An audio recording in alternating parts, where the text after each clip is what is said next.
This absolute beast is AOC's confusingly named AG275QZ. Not to be confused with the QX or QXN models I've reviewed recently.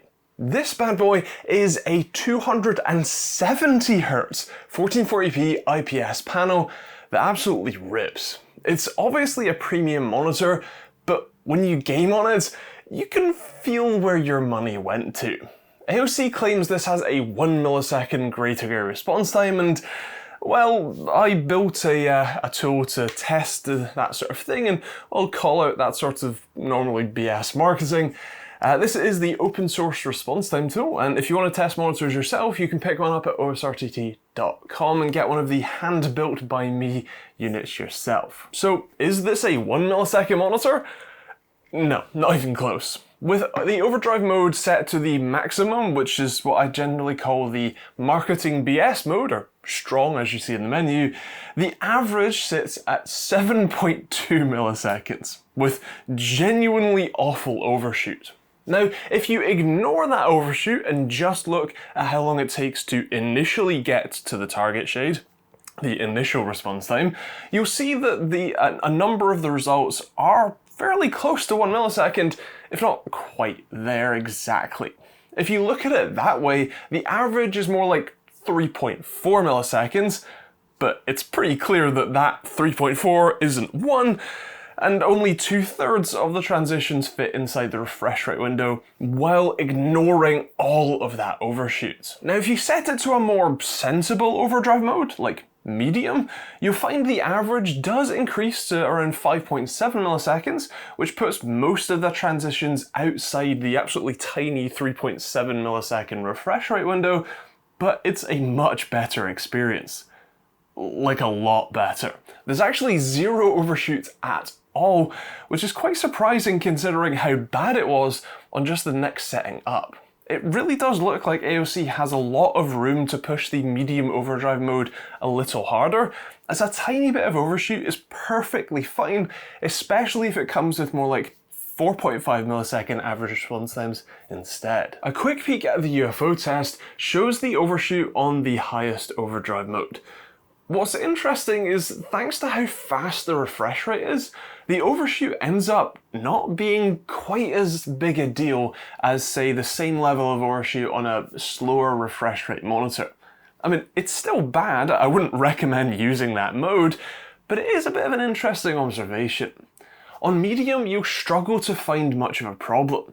While the response time does show or does exceed the refresh rate window, in practice, it's close enough that you really won't see much, if any, ghosting, which is fantastic. When it comes to input lag, of course, OSRTT can test that too, and the on-display latency results were pretty consistently less than 1 frame, which is exactly what you want to see. I always test with my time sleuth too, but as with the AOC 25G3ZM I reviewed last week, for some reason, when testing with the time sleuth over HDMI, the monitor disables its low input lag mode you can find on the on-screen menu. That means the results are pretty poor at something like 6 or so milliseconds, but that is because the low input lag mode is set to off. With that setting enabled on most AOC displays, they generally run at around 1 millisecond, which lines up with my OSRTT results and is a pretty good deal. Actually playing games on it was a phenomenal experience. Something about how fast the response times are to match the insanely fast 270Hz panel made it an incredibly smooth and responsive experience. It felt like a proper premium panel, and while I'm still no pro, it definitely felt like I had an easier time lining up shots, even on moving targets, and catching enemies just a little faster than I would usually. While playing Rainbow Six Siege, I did have a bit of a hard time spotting the dark-clothed enemies against darker backgrounds. The contrast just isn't quite good enough for that. In fact, the contrast ratio is pretty abysmal. It's just 620 to 1, not the 1000 to 1 that AOC claims, which means that any sort of dark shade, especially black, all become the same visually. That makes enemies harder to spot, and it makes darker areas of films and TV blend into each other, losing a lot of detail. It's such a shame because otherwise the panel is fantastic. It beats AOC's claimed 400 nits of peak brightness with 428 nits. It covers an astonishing 100% of the Adobe RGB color space and 96% of the DCI-P3 spectrum, and even more impressively, the accuracy is near perfect. It reported an average delta E of just 0.66, well below the human eye threshold of 2. In fact, the worst result was still only 1.44, and guess what shade that was? A dark grey. Now, you'll be happy to know that the viewing angles are perfectly good from any direction, not that you'll need them since the stand has pretty much every form of adjustability you can expect. Everything from height, tilt, and a little bit of swivel to its real party piece, portrait mode. Now, most displays only turn in one direction for this, but the AG275QZ goes both ways. I guess this is so that you can orient the fairly chunky chin bar away from the edge of your other monitors, although I would love to know who's running a 270Hz 1440p IPS monitor in portrait mode and while using the monitor's own stand. Still, it's there if you want it to. The stand itself is pretty decent. It's stable, doesn't take up your entire desk space, which is always nice.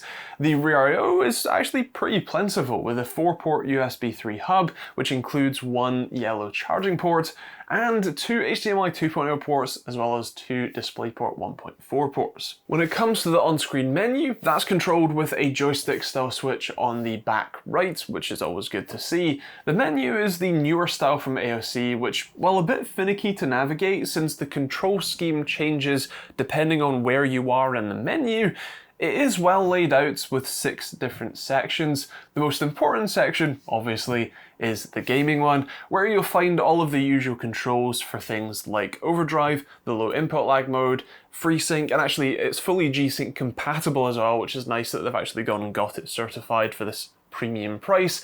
And you'll even find the gaming modes if you fancy using them, although they generally don't change too much, so it's not a big deal. One thing that is missing from the settings is any RGB control, which makes sense because there aren't any RGB LEDs. In fact, the overall styling of this is pretty subtle, subdued, which I actually quite like. The front chin bar is a little intrusive, but it's hardly the end of the world, and does actually have quite a nice Aegon logo on the front, so still not too bad. And the final catch, as always, is the price. This is definitely a premium monitor, and at current pricing it's generally about £100 more than the other 240Hz 1440p monitors that are already in the market from the likes of Gigabyte and MSI. That price premium does come with a frankly astonishing set of colours, a great response time, and good brightness, although I can't help but feeling it really needs some deeper blacks and better contrast to be the top shelf product it's clearly trying to be. If it was at price parity with the existing 240Hz models, I don't think I would have a hard time recommending this at all, but as it stands it might be just a touch expensive or a touch rich for my tastes.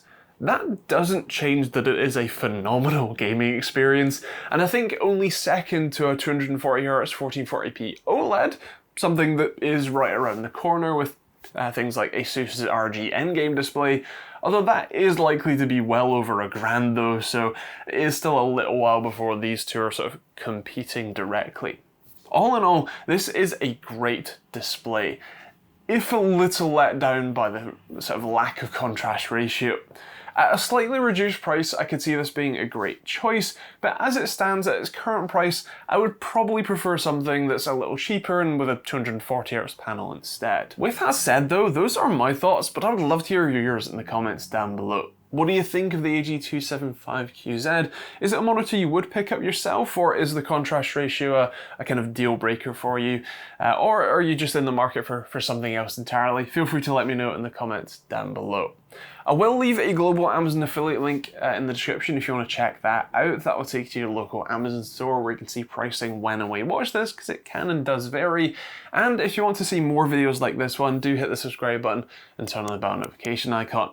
I have plenty of other videos, obviously on the way, but also already on the channel, including plenty more monitor reviews and a load more about my open source response time tool, so check out those on the end cards if you fancy. You can also support the channel, not only by buying response time tools, but through YouTube, Patreon, or picking up a hoodie or t-shirt like this one, or checking out some of the other affiliate links that are in the description for places like Overclock UK if you're buying from there. Otherwise, that's kind of it. Hope you enjoyed it. If you have any questions, leave those in the comments down below. Thanks for watching. We'll see you on the next video.